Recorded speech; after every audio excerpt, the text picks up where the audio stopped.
The COVID-19 pandemic was disastrous for the travel and tourism sector around the world.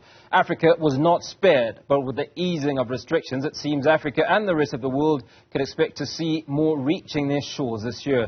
For more on this, I'm joined by Shingai George, a market data analyst for Forwardkeys, and Kojo Bentum-Williams, who is a senior communications expert for Africa with the World Tourism Organization. Gentlemen, a very good evening. Appreciate your time on Africa today. Kojo, if I could start off with you, let's talk about some of these challenges that the world has faced, with a particular emphasis on Africa. And one of those challenges that I'd like to raise certainly has been the red listing of a country such as South Africa during COVID-19. That was obviously detrimental to tourism. What are some of the lessons that we would have learned from those events? Thank you again for giving us this platform to speak on this topic. Again, it's good to know that, the world is traveling again. We've opened up, and today at the travel, exhibition in Fitu, it's quite encouraging to see the numbers, come back again. But, straight to your question, I think what we learned, and we, the World Tourism Organization maintain and with our relationship with the World Health Organization, said that it ought to be based on the science and the fact that we cannot just have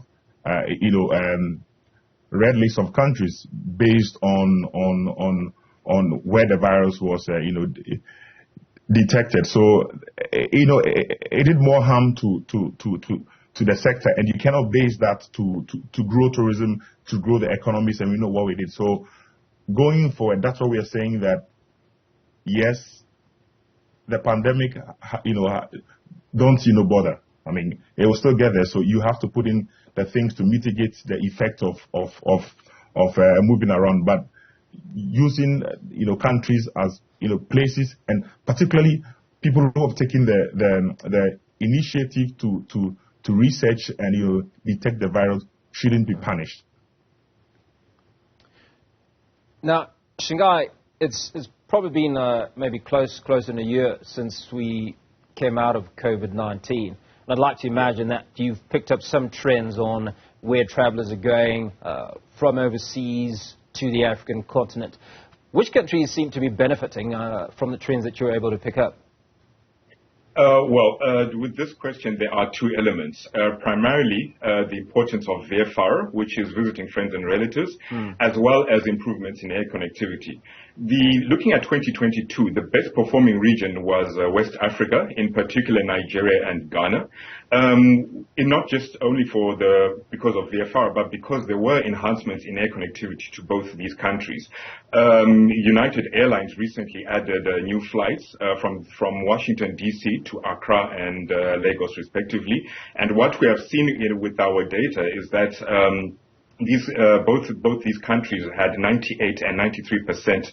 US arrivals into both these countries scored at 98 and 93% of pre-pandemic levels, respectively. Looking east, we saw that Tanzania was the best performing country in the East Africa region, and arrivals into Tanzania stood at 70% of 2019 levels. It has mostly garnered interest from EU source markets such as France, Germany, and Spain. Now, turning our attention to Southern Africa, Namibia was the star performer in the region. Again, arrivals into Namibia at 70% of pre-pandemic levels. However, South Africa is by far and away the largest destination in the Southern African region, primarily because it is very well connected to its key source markets, to all its key source markets. I'll take, for example, Cape Town, which is the most popular destination in South Africa. Currently, seat capacity into Cape Town has already touched pre-pandemic levels, and we can safely assume that Cape Town has pretty much recovered. Now, Kojo, when we look at foreign nationals that are visiting Africa, what determines which countries seem to patronize a particular country? So, for instance, I know a few years ago that Zimbabwe benefited massively from the Chinese, for instance. So the Chinese ordinarily would gravitate towards a place like Zimbabwe. Now, what determines which nationality goes to which particular destination? Because there seems to be a trend around that. Look, I mean, destinations, go to the marketplace and they put themselves out what kind of tourist or market they want to attract. So based on your activations, then obviously you would tap into different market. But usually people tend to only concentrate on leisure market. But if you look at the spectrum now from MICE, from culture, from sports, from medical tourism, things have changed. So you cannot pinpoint, directly the incentives of travelers, because it will be based also on how the country is positioning itself and which markets are good for them. Now, again, one other factor or other factors that we could probably look at is also access. Access, visa facilitation, etc. So if you look at countries that have put these things in place, it becomes more easier for a traveler to opt to go there, because we still know that, again, in Africa, intra-Africa is still a problem. It's still a challenge. You still have to fly to Europe, sometimes make 11 to 12, 24 hours flights within the region before you can connect. So access, is very key. So directly to your question, I believe that what destinations want to attract, because it's very competitive, and what they think they are capable of, because if you also put in there and you don't have the capacity, then it will backfire. So ultimately you may have to determine exactly what kind of tourist that you're looking for and how you prepare yourself to receive that, and that will fit into your not just tourism, because tourism is trade as well. It will sit into the overall economic agenda of the country. Shingai, I'd like to imagine that there's some politics to the media and the conversations that are had overseas about visiting particular destinations. So you'll find, for instance, that destination A may not be entirely safe. In fact, it might be safer than destination B, but you still get a lot more tourists going to the non-safer destination. Potentially because of relations that they have with those that control the media. How big a factor is the influence of media in determining to what destinations travelers visit? Yes, media has a very big influence in traveler sentiment. It is. I think destinations should focus a lot on controlling the narrative, or rather, managing the narrative regarding their destinations. It does have a serious have a major impact in traveler choices. However, be that as it may, I think at the end of the day, travelers will always choose a destination which is A, easy to get to, and B, cost effective. Because you see, as Kojo was saying, and as I said as well, connectivity is a very important element of that.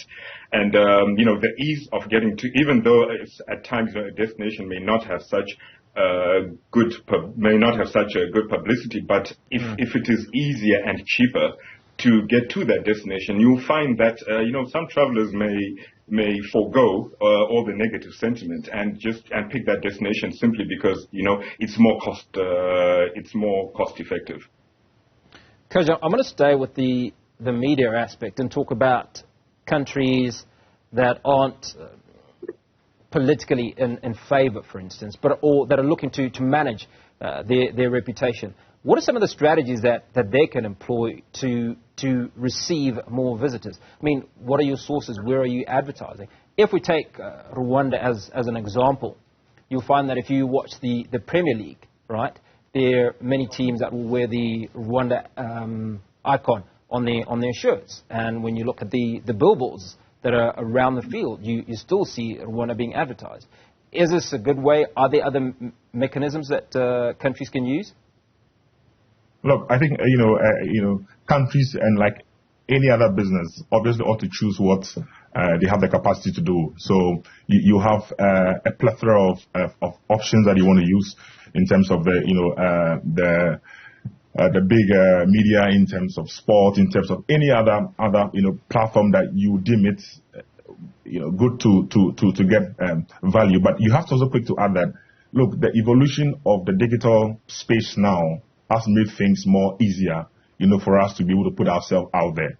So you wake up in the morning and basically it's not necessarily, yes, there's the media, but there's a way that destinations and ourselves can be able to control, not control the narrative, but be able to put the positives out. Because we know there are challenges everywhere, in the world. But if you want to dwell on that, I'm not saying that we shouldn't hold people, accountable for what is happening, but we should also be mindful that things that we write, we put these days, yes, there's, social media, etc. It also comes with responsibilities. So what I'll say is that destinations can help the space to, first of all, educate in the market space of things they want to put out there. And then, based on their budget, because also, tourism is quite expensive, they have to be able to choose which medium and which audiences that they would like to have. Because, like I said, tourism, there are different segments. So you probably will see, you mentioned Rwanda, and obviously, sport and soccer is a very popular, sport that attract the eyeballs. But again, there are different options that you may have to implement. So there is no one particular one that addresses, one's challenge, in terms of, but the media has a role. Sometimes media ought to also have to understand the industry in the manner that when you are writing and reporting a specific thing in the industry, like, the trends that Shingai is talking about, you should be able to understand it from a certain perspective and perhaps tone down on sensationalism.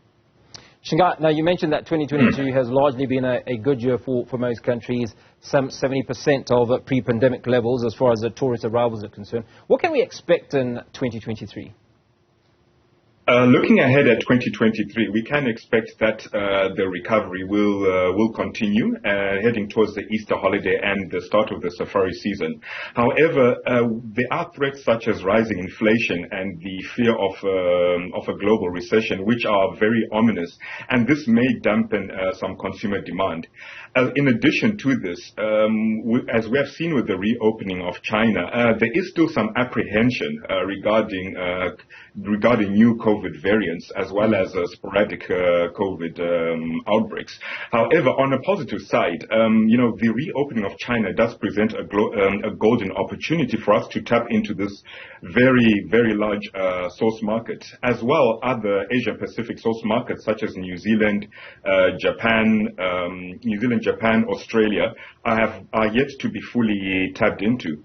In addition, there are other source markets which have previously been ignored in Central and Eastern Europe, countries such as Romania, Bulgaria, and Hungary, which are potential source market for visitors.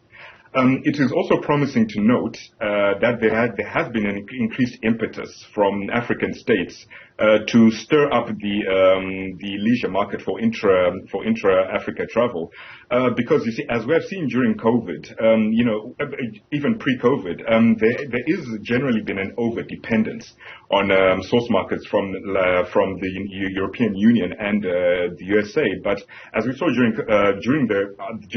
the height of the pandemic, if there are travel restrictions, we are immediately asphyxiated, cut off from these vital source markets. So in such an instance, the only option you have is to turn to your domestic and regional market in order to shore up your local tourism industry. Gentlemen, that's where we'll leave it for tonight. Appreciate your time. Speaking to Shingai George, market data analyst for Forwardkeys, and Kojo Bentum-Williams, who's a senior communications expert for Africa with the World Tourism Organization.